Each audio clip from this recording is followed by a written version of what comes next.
Okay, so guys, right here with me, I have this. And this is the Chevrolet Sonic. And it's just like this guy right here. Has the same color, has the same name, but is he as fast? Don't worry, we're going to find out in this video when I give this car an in-depth review, starting from the exterior to the interior. So click on the subscribe button and turn on post notifications so you don't miss any of our car reviews or car content we drop weekly.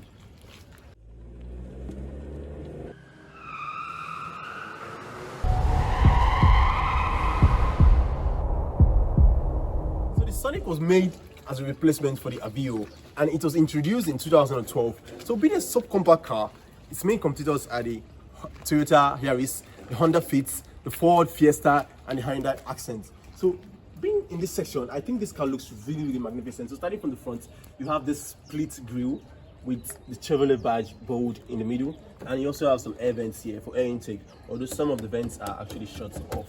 Then here in the headlights, it's the most fun part of this car. I really like this. You would think this would come with a frame, a glass frame covering the lights, but it doesn't. So I can actually put my hands through, so you can see the lights are just separated and they're on their own. So come this way. This also comes with a 16-inch blacked out alloy rims, and it looks really complements the blue color of this car. Comes with collapsible mirror. Just closes the way through. Then to fit the gas. Actually manual, you can do it from the car, so the fuel attendant to open it by yourself. And down here you have good looking tail lights. This is not like the front that doesn't have a frame, but still looks really good. And this is the LT trim. The top of the line trim for this car is the LTZ that comes with all the features packed in.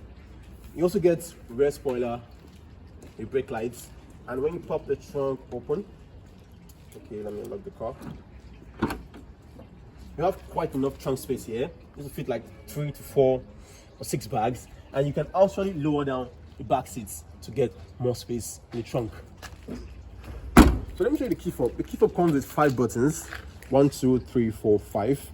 And if you want to start the car on the inside, just do this. It looks like a sword. It's like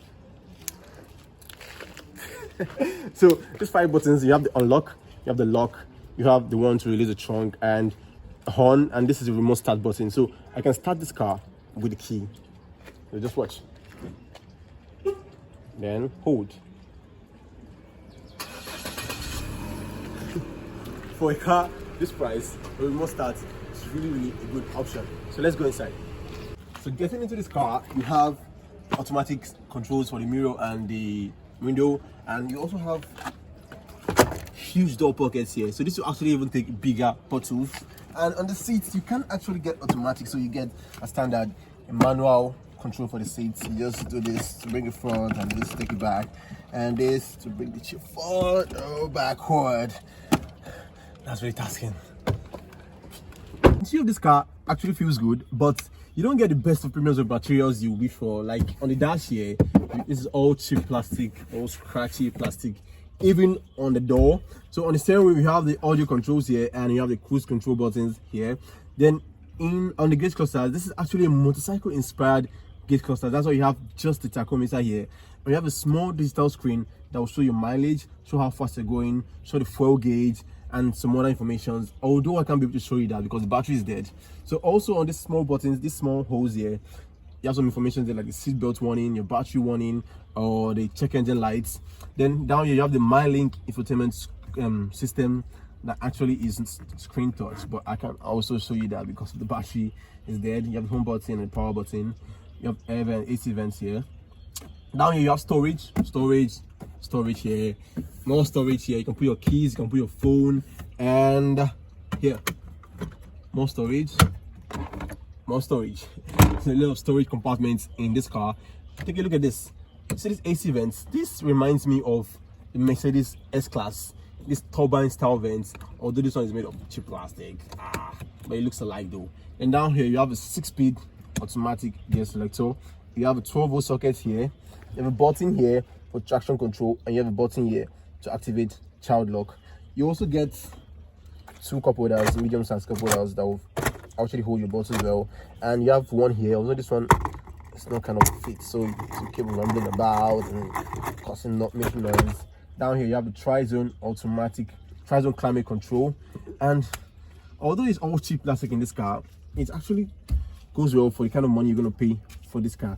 Down you have the fabric seats that feel comfortable, although you don't get seated or ventilated seats at all. So let me take you to the back. Let me show you the kind of space you have in this car.